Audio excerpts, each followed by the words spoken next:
Hello, I'm Damien Crutcher. I am the Managing Director of the DSO's Detroit Harmony Initiative, which is ensuring that every student in Detroit has access to music education and instruments. Thank you for joining us for a conversation on the DSO's 45th Classical Roots Concert Program. Classical Roots is the DSO's mission to bring awareness to the critical contributions of African Americans to classical music. And it's been around for 45 years. I remember it as a kid growing up in Detroit with Brazil Denard. It's been a part of our culture and our community here in Detroit for a long time. And I'm joined today by some amazing people and artists who will be featured on this year's program. So let's let them introduce themselves, and then we'll dive in, and I'll create a space where they can talk about their art, how they do, what they believe in, and all that stuff. Let's start with Jessica. I'm a poet and writer, interdisciplinary artist, recording artist, living in Detroit. I'm a mom, I have beautiful sons, and I'm a super collaborator. I love collaborating with other artists. I'm the executive producer of Black Women Rock. It's been around for 19 years. So I support women who and girls who play rock and roll music. And it's a tribute to Betty Davis. And yeah, and that's it. And I'm just really excited to be here. Thanks for all that you do for Detroit and how you represent. Let's start with Anthony next. I'm Anthony Davis. I'm a composer, and I also professor of music here at UCSD in California. And I'm excited to be back in Detroit again. I just did my opera at the Detroit Opera X with Davóne, and I'm excited to be back and hear Davóne again and present my clarinet concerto. I'm Davóne Tines. I'm an opera singer and creator. I had the honor of being Detroit Opera's first ever artist in residence over the past year and a half, 2 years. And I also had the distinct honor of performing the role of Malcolm X in Anthony Davis's X, The Life and Times of Malcolm X. And it's wonderful to be back here. So how do you all like Detroit? Davóne and Anthony, how do you all like our city? What does that mean to you all? Detroit's amazing. When I was offered the opportunity to be an artist in residence at Detroit Opera, I wanted to make that residency about visiting Detroit as much as possible. You know, I didn't have preconceived notions about what I wanted to do or what I thought, Detroit Opera and myself might be up to together, because I thought it's really necessary to form some sort of organic relationship and then see what could come out of that. And so they might have thought I was a little crazy, because a lot of times, you have to make a lot of, I'm going to do this educational program, I'm going to do this kind of performance. And I said, I don't know yet. And I don't think I should assume. Any type of good relationship, you take your time and you get to know the person. So I came to Detroit for every 5 or 6 weeks for about a week at a time over the course of 2 years, basically. And then it started to reveal itself, how I could connect to Detroit, or how I could actually be a part of the opera company in its broader community. And one of the great blessings of that was being introduced pretty early on in that time to the incredible Jessica Care Moore. They said immediately, oh, you want to meet Detroit and you want to meet the Detroit Black arts community, then you have to meet Miss Jessica Care Moore. So we met. We continued to get to know each other. I still remember the time we met at, I think it's Sanctuary. At the congregation. Yes, congregation. Yes, but in that beautiful big church. And so we've been getting to know each other since then, and it's led to a lot. Yeah. I'm a Detroiter, and it's always good to hear people take that approach to learning about Detroit. Just come here, listen, watch, kind of see what's going on. So what about you, Professor Davis? What is your thoughts about Detroit as an artist and being here? Well, I love Detroit. I've had such long connections with Detroit. I remember the first time I came to Detroit, I stayed at John Sinclair's house, who was one of the Chicago Seven. Okay, wow.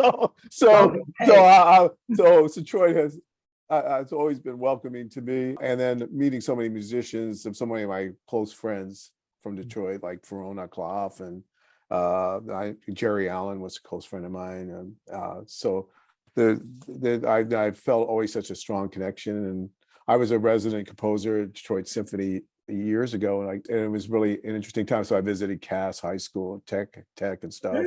So I was going there, yeah. And I got to know Detroit a little bit, and it was great to come back for the opera last May. We do have a rich history of fantastic artists, Oh, yeah. like for decades, right? For decades and In every decades. genre, from And, techno, and jazz. that's right, soul. every genre, gospel, techno. So it's good to see everything connecting and coming to life.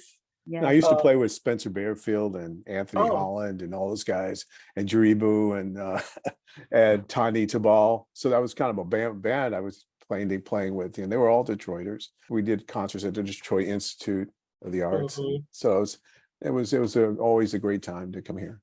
Wow. Very And I'm good, friends very with good. Lenny Sinclair. Lenny Sinclair is a good friend of mine. That's my girl. Yeah. Yeah. I know.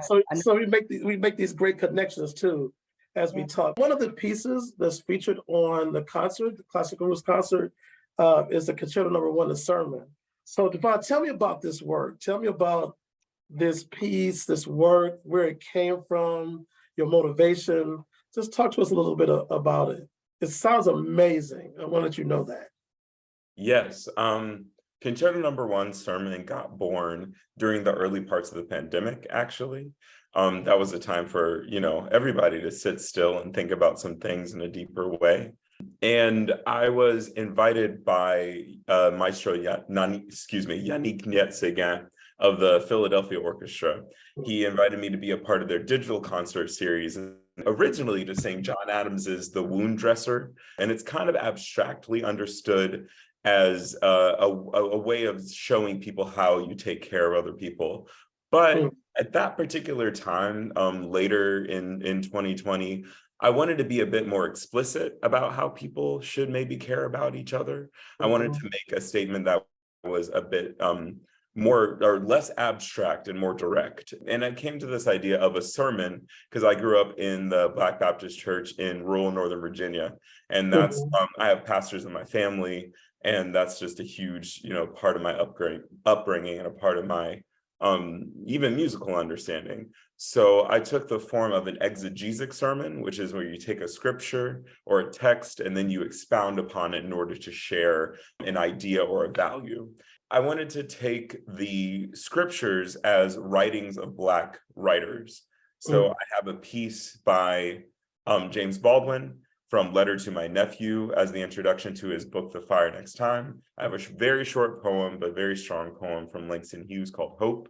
And then I wonderfully was able to have a piece of writing from Jessica Caramel.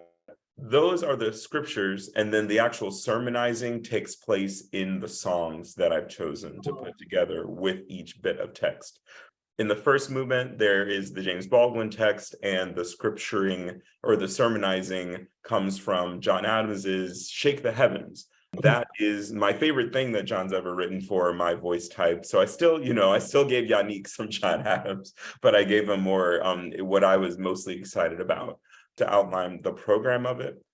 Movement 1, James Baldwin and John Adams Shake the Heavens. Movement 2, Langston Hughes poem, and then a song called Vigil that I actually wrote with a really good friend who lives in Amsterdam, a French-Dutch composer named Ige Dieudonné.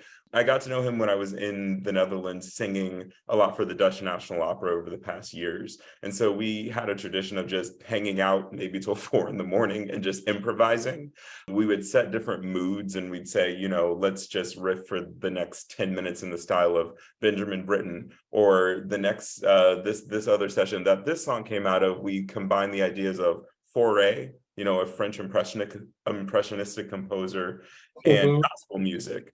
I always thought, playing violin and everything, that Fauré has a certain soulfulness to it, or certain parts of French Impressionism have soul in it. So that actually yielded the first rendition of this song, Vigil. It came out completely formed in an improvisation. We just transcribed it into what is now the orchestrated version. Then the third movement is this text from Jessica, and then this aria from X, The Life and Times of Malcolm X, called You Want the Truth, But You Don't Want to Know. And actually, I came upon that aria well before I was actually asked to perform the role of Malcolm X. Just looking through the catalog of the writings of Black composers and people who had done things that had a certain strength and directness to them. And even that title, You Want the Truth, But You Don't Want to Know, I realized that was what the entire thing needed to build towards. The Baldwin is kind of saying, if I walk out on stage and kind of make a bold face, claim that now I get to ask Jessica to make. But Happy to do thank you, without saying all of the text, basically the Baldwin is saying, if I exist outside of what you, white or majority society, think I should be, I'm going to tear your world apart. I'm going to shake your heavens and, shake your conception of reality. So I illustrate that point by singing Shake the Heavens, which is a very raucous, I almost call it a rock song for voice and orchestra. The voice moves everywhere. It's very loud. It's very percussive. And it kind of illustrates that idea of like, I am shaking up your reality or shaking things up. Then we move into the second movement, which has this very short Langston Hughes poem that's basically about human emotion. And I'm trying to turn a little corner there and say, myself as a Black man, I'm not going to shake your conception of reality by force. I don't need to like drive the point home that I'm a human. I'm going to do that by doing the most human thing possible, which is expressing the idea of hope. Within the words of the song Vigil, where there is darkness, we'll find light. Hallelujah. So being prayerful, showing emotion in that sort of way and saying, my existing in my full humanity is what's going to shake your world. But then I turn a bigger corner, and this is the part of the sermon, where you get into the hoop. This is the part of the sermon where, you've been building for a long time, but then you start to drive everything home in a way that hits much deeper. And so the piece with Jessica, we played with this idea of the question, but why do I still feel the need to prove my humanity to you? And I've said, I'm going to shake your conception of reality as a Black person. And then I did that by showing myself as a human. But now I have to ask, why is it even important for me to do that in the first place? And that's how I felt in 2020. My wonderful colleagues and elders, and we can all talk about this ongoing carousel of attention to the deaths at the hands of police within America. That's been a very generative thing, for better, for worse, for me as an artist. And it's really terrible to feel that, you make that work and then it comes around every few years that work continues to be very prescient. It's draining, it's horrific, it's exhausting. I've been making work that, combats my fears for myself and my family and police violence for, basically all of my young career. So I just said, what is it that we have to do to just say, okay, we're humans. Can we try something else? Right. If you see me as the human that you are, would you be treating me the same way? I don't know. So I kind of go to a place of, expressing that sort of edge or anger even by using Anthony Davis's incredible aria, you want the truth, but you don't want to know. Because at that point, I wanted the opportunity to stand in front of a majority white audience and say, you think you're onto it, but you need to try harder. We're not really anywhere where we think we are yet. So that's the piece. Jessica's words have been serving as the fulcrum for the piece in both of those contexts. And so it's just the most exciting thing. No, honestly, and that's why it had to be something new. I tried out poetry from different writers. We had a Maya Angelou idea for a minute, but I was like, no, it has to come contemporary. And I need the help of somebody that can say exactly what I'm trying to express to this moment, to be direct, to not be abstract. And so Jessica really, really beautifully was able to provide that very pivotal, I want to say pivotal and critical linchpin that actually just sears the idea home. And the fact that I got to stand in front of, a white audience that I continue to perform with and continue to deal with. And I try to make work that is very cognizant of that. I'm not trying to shy away from the fact that the audience is white. And I don't want to false with the trope of, oh, why are you in opera? Why are you in classical music? That's a white person's whatever. And it's like, okay, cool. Well, I'm going to be in this room in front of these white people. I'm going to say to them exactly what I want to say. Mm-hmm. So it's a blessing that I have that opportunity. And it's really a blessing that I have Jessica's words to help me do that. Even as you talk about it, we all have dealt with this. We're human. We want to be treated as such, and so your work reflects that. So Jessica, obviously you all have worked together well. You and Davóne. It sounds like you This all is have our first time on stage at the same time, though. it just feels like you've We're been doing really it. excited to be on Even stage with him. even now as you talk about it, you can feel it. Tell me really quickly what that has been like to work with him and to collaborate. His voice is extraordinary. I say his name quite often in a lot of different circles. To my friends who may not go to opera, I say, really, well, there's someone I need you to hear. If you don't think opera is for you, I know the person that's going to change that for you. And of course, there's other Black opera singers out there. I just find Davóne to be extraordinarily gifted. He was I don't know, I can't really explain it. For me, I love collaboration. This is one of my favorite in the whole world. I'm not scared, I'm Talani Davis, like I'm a fan of Talani as well. I've known her since I was a very young poet in New York City. And to see poets in that space, like I'm claiming that space. I'm not afraid of that space of writing libretto. I wrote a libretto during COVID that was turned into a short experimental opera that was sung and composed around. And so I'm excited to have the opportunity to be free in that space, to say that I actually belong on the DSO stage with someone of that caliber, of the caliber of Davóne Tines. Like that's magic for me. I performed at a lot of stages, and I do well as a poet, but I'm always as an artist trying to push my voice and what I can do into spaces that a lot of audience don't really see a Black poet being in. And so it's important for me to say, no, I belong here. And I have something to say in this space. And I don't care, the audience is the audience, but the work stays the same. And that was the point of what Davóne, like we went back and forth with these questions, and I really had to think about it, because I don't think about white people when I write. I'm very much I'm a Toni Morrison daughter, they're not in my head.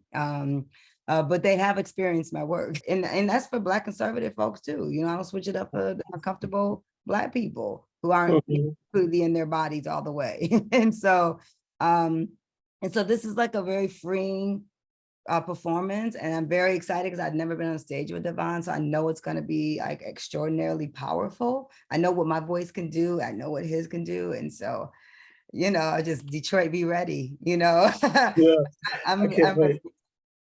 That's what, it's fantastic. I started a nonprofit called Crescendo Detroit 10 years ago, and we're bringing our students to it. Oh, and I can't wait for them to see this. Like, fantastic. to come to Orchestra Hall. Davóne, Jessica, you're from Detroit. You got opera, you got poetry. I want them to just dig in and just see themselves in that. And really, at the DSO, we are working hard. Not to do a commercial for the DSO right now, but we are working hard to be a better partner to Detroit. Yeah. This is important for them to see this, for our kids to see this, our community to see that, to see you all collaborate this way, and to have real stuff challenge audiences. That's right. I'm a freedom fighter inside my work. You know what I mean? I write for my people. I write to be free as a person. I write for my own sanity and self-care and to touch hearts. That's what we do as artists. And hopefully people understand that it's a gift, and it's something that we have to carry, and it's work, and it's a lot of things, but it's a blessing that you're bringing the babies, because our Detroit babies don't get to see. I've brought opera with the Opera House. I've brought opera into the Detroit public school system. So I've brought opera singers. I've had them open and write libretto and things that they never even thought was possible. That they could be librettists. And you have to tell our babies now that you can write libretto and you can sing opera. That's right. At 14, 15, 16, you can do it right now. Anthony, you've worked with Davóne too. Tell me about that process, that collaboration. What is it like working with him? And Davóne, it's vice versa. You can talk about working with Anthony. I remember when we first came up about the aria, and that was very exciting to me. I mean, he's such a charismatic performer, and I think he identifies with that aria so strongly, and he really embodied Malcolm, the sense of Malcolm's yearning to change his world and all the things that Malcolm experienced. So that was amazing performance, and I'm so glad we were able to record it as well. Do a recording in Boston of the opera with Davóne. I wrote an aria for an opera about the Tulsa Race Massacre that I wrote for Davóne. I hope someday I can do that, write that opera. I mean, I think Tulsa Opera sort of backed off it. They got scared, but anyway, I think, you know, it's been I've been so involved in this kind of cutting edge work, political work and music. That's been sort of some of my life has been kind of dedicated to that. And I'm meeting Jessica so interesting because I having flashback because you remind me so much of my old friend Anazaki, you know. Well, she was one of my good friends, and she was my mom and my teacher, and I stopped, you know. I was with her right before she passed. I spent some time with her in Miami. How I got into opera was working with poets. Of course, you know, come on. and doing music for poets, you know. So I did a show where the Mississippi meets the Amazon with Anazaki and Talani and Jessica Hagedorn. And I worked a lot, you know, playing solo piano with, you know, different poets at the New Yorican Cafe and all other places, the Sahara Club, you know. So it's like it was very important part of my life, you know, and thinking about music and words and how poetry works with music. I know exactly who you are, though, so I'm clear. I absolutely know these things, and I'm really excited that you're on the Zoom. I'm a daughter of that movement, so I'm an Amir Baca, Sonia Sanchez, and Azaki. Those are my teachers, my mamas, and I know it was a great period of time. We felt, you know, part of the revolution. You know, that's right. And I always wanted the music to be part of that. You know, it's like you know, like from Nietzsche, you know, in the spirit of revolution, music in the spirit of revolution. That's like, you know, really important to me, like to move the chains, move people. I have to tell you that I'm inspired by talking to all three of you today. So tell us about you have the right to remain silent in our next few minutes. Right. Well, the right to remain silent is a concerto for clarinet and contra-alto clarinet, and originally I wrote a first version in 2007, which was 3 movements, and then I added a movement in 2011. It's going to be performed by Anthony McGill, who's consummate, incredible clarinet player. He's a principal clarinetist of the New York Philharmonic. He identified with the piece right away. He was putting together a program. We were putting a Cincinnati Symphony, and he used to be a principal at the Cincinnati Symphony. And they were putting together a program to do this piece, and they said that Anthony wanted to do it, and then it turns out he had similar experiences, you know, like being stopped by police in Cincinnati, driving from the symphony. One of the inspiration came from was when I was driving to Boston to play a gig with Anthony Braxton. I was stopped on the side of the road in Connecticut, and the police were there, and then they had to wait for backup, and they were pointing guns at me and shit. And so then finally the backup came, and they said someone meeting my description had robbed a bank in Hartford. And so it was a really dangerous situation. And when my first time going to LA, actually, I was stopped by the police. My first wife was white, and the police stopped us when my friend Wes Brown, who's black too, and they asked her, "Are you okay?" I wasn't speeding or anything. You know, are you okay? Thank God she said she was okay. Wow.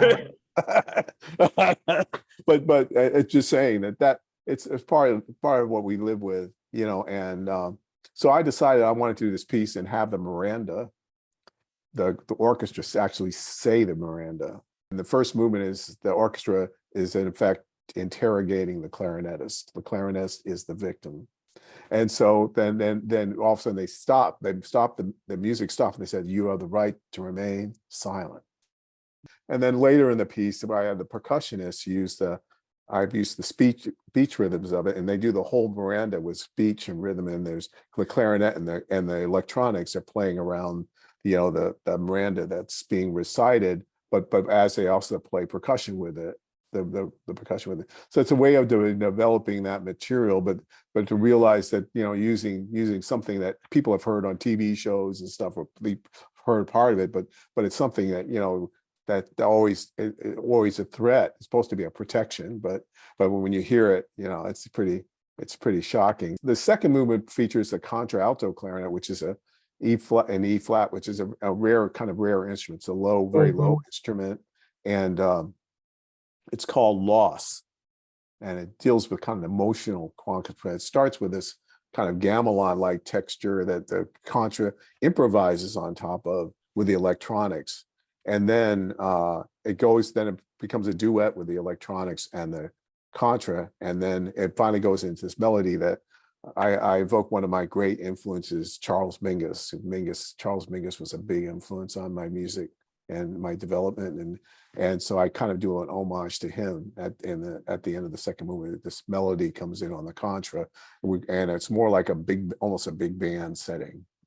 And then the interrogation is the third movement, which is where the whole Miranda comes together. And then the fourth minute is called Dance of the Other. So it's kind of African inspired, you know.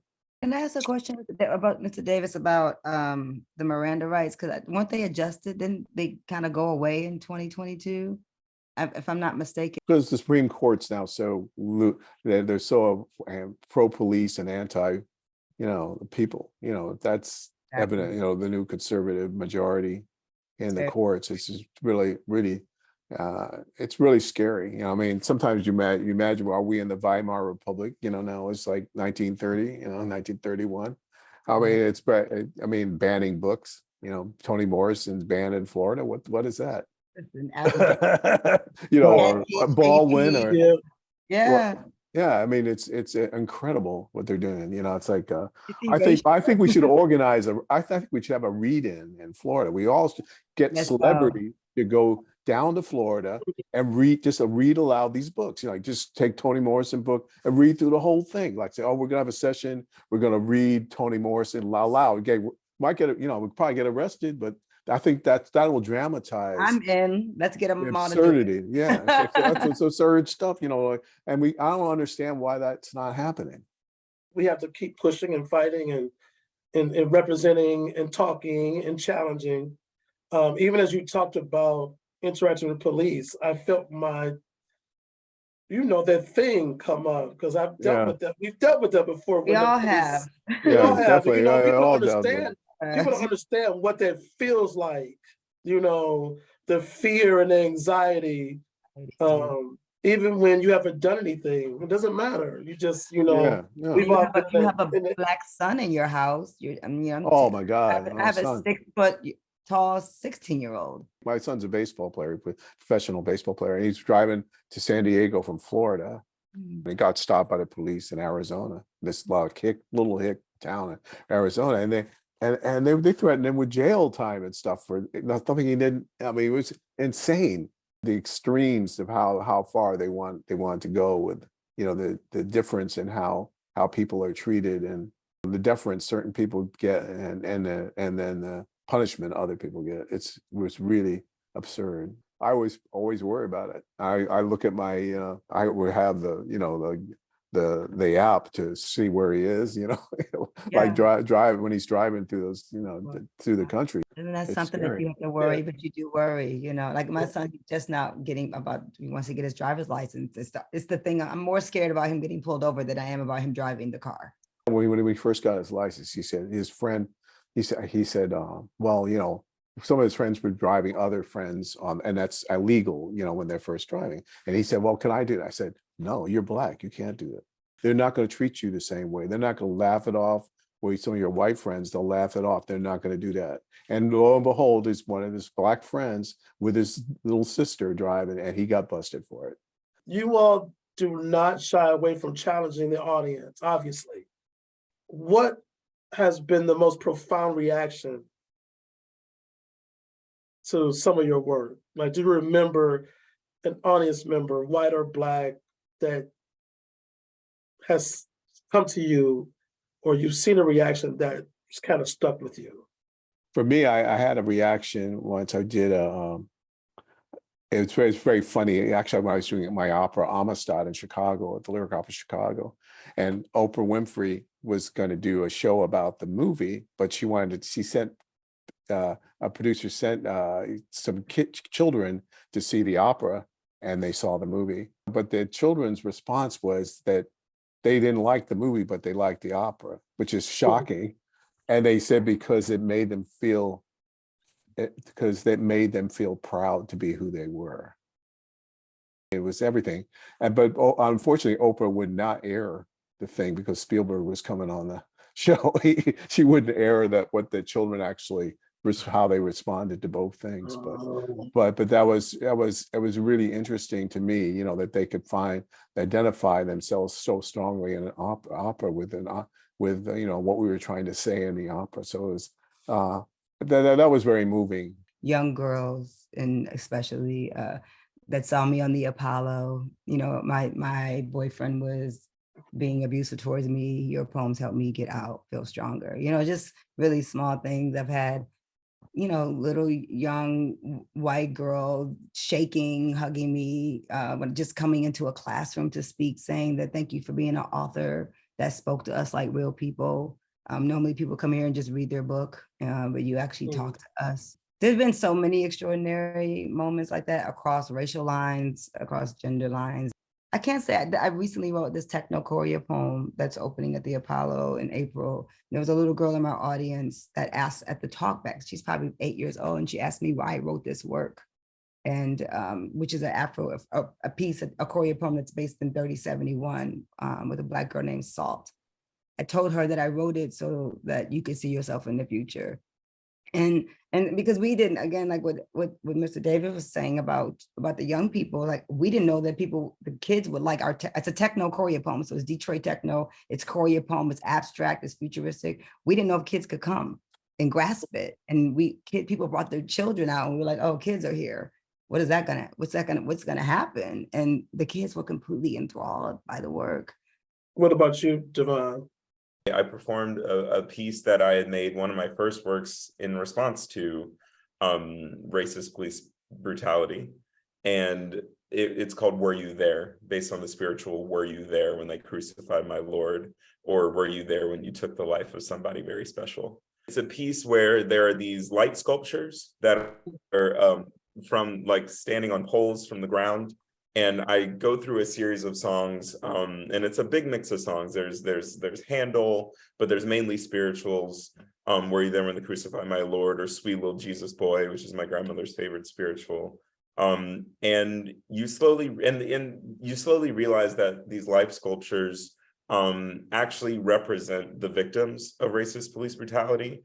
We have a mix. There's usually about 15 of them, and some of them are some of the names of people that might be more commonly known, and some of the names are taken from the Washington Post database of police killings, and we try to make sure that they're from the local area so that people understand that this is also in their back door as well. And so over the course of the piece, you come to realize that that's what these sculptures represent. And then also the height of the sculpture from the ground is parallel to the age of the person at the time of their death. So they're all, you know, various heights. And then it's further revealed that the lights are controlled by voice. So when you make more sound, the lights come on and they get brighter. And then when you're not saying anything, they go away. So at the end of the piece, I invite the audience to sing along, sing Amazing Grace. And then the lights, you know, come very bright. There's a lot of sound input, you know. And then they're kind of going crazy, and then I leave the auditorium, and it's kind of a challenge to the audience to see how long are you going to keep singing in order to keep these lights on. And so it's always interesting, it's always different in every place, but when they stop singing, of course the lights go out. Sometimes they make it 2 more verses, sometimes they make it half a verse, you know. But it's just trying to ask people to become implicit using their own bodies and their own sound in order to keep this memorial alive. We did it with Knoxville, with their orchestra, and that's, you know, a very different part of the country. We had controversy from the orchestra that was playing the piece. You know, the music director took me and, you know, my director and people aside after the rehearsal and said, you know, some of the people in the orchestra are very, very uncomfortable that you're making a Black Lives Matter statement with this orchestral piece. And, you know, unless we change some things, they might not want to be a part of it. And that was a very hard conversation. We sat in that room for hours, maybe 6 or 7 hours, you know, thinking like, do we change it? What does that look like? Why would you do that? Just being surprised. And we ended up not changing it, because that's the point of the whole piece, to That's the challenge. point of the whole, it's a challenge. And so Exactly. we did that performance next day.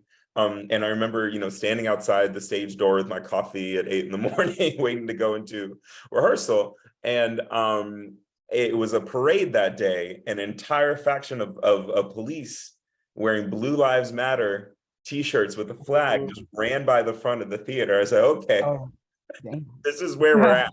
That's where This we're is- at. this is where we're- Exactly. Yeah. Oh my gosh. And so I was like, wow, what an omen. Right. And so we did the piece, and I've never had this experience before, and I never thought I would, while performing the piece, that's dealing with this very intense subject matter, just catching the eye of certain people in the orchestra that were glaring. I was commissioned by the Charleston Chamber, by the Carolina Chamber Chorale, to write a piece about 9/11, and it premiered in 2002, so it was like really close. I literally started writing it, right after when it was happening, and so I commissioned poets. I had Quincy Troop wrote 3 of the movements with me, 2 of the movements, and then I had my friend Alan Havis, the playwright, wrote the second movement. So the first movement, the core, like the music director called me and said, well, the first movement's cool, it's all about the blue sky, and then the plane comes and all that. But then the second movement, they couldn't do it, because I did it from the point of view of the pilot who took over the plane. Like, no one had written a 9/11 piece from the point of view of what the, of the people who took over the plane. So it starts with, I'm the pilot for American, and then it ends with, I'm the pilot for Allah. Whoa. Oh yeah. So Hey. they were like, and What? it gets really fierce that I'm the pilot for Allah, boom. And then there's this big sound kind of explosion, and all this stuff happens. And then it has this thing, I'm the pilot of your innocence. I'm the pilot. So really, and then the third movement Quincy wrote, because where the World Trade Center was built was an ancient African burial ground. So what he did, and people who were buried there were buried facing east.